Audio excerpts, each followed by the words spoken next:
sa Suvarnabhumi Airport. Ayan, wala pa yung aking flight. Hindi ko pa nakikita. Hindi ko alam kung meron. Hinahanap ng kaibigan ko. Dami kasi akong dala, 3. Yan, 3 pa. 4 yung aking hand carry.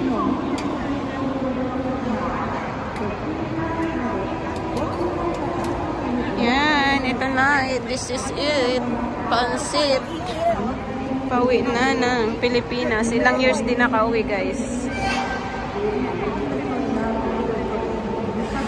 Alas 12 na eh. Wala pa yung yung aking flight. Dito sa MN nakalagay. MN, Manila.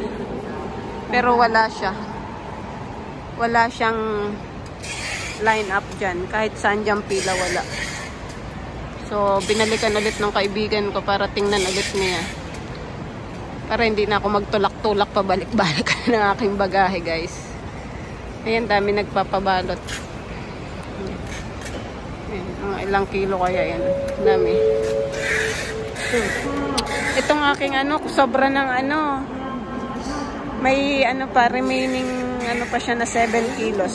60 kasi yung ko ibinili na para sa bagahe. Pero sumobra pa. Ay, kulang pa ng 7 kilos para sa 60 kilos. So, ayun. Is okay lang.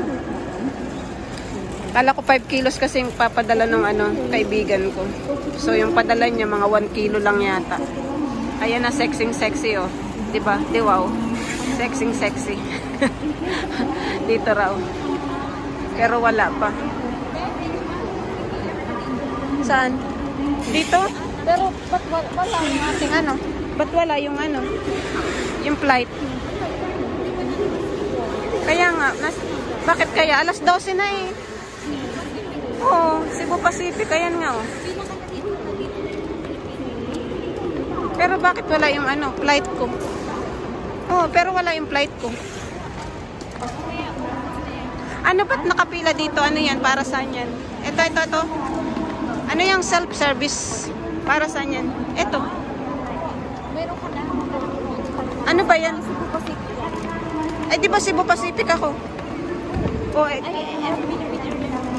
Philippine Airline? Oh. Ang ingay ko, guys. Tagal kasi ako hindi nakauwi.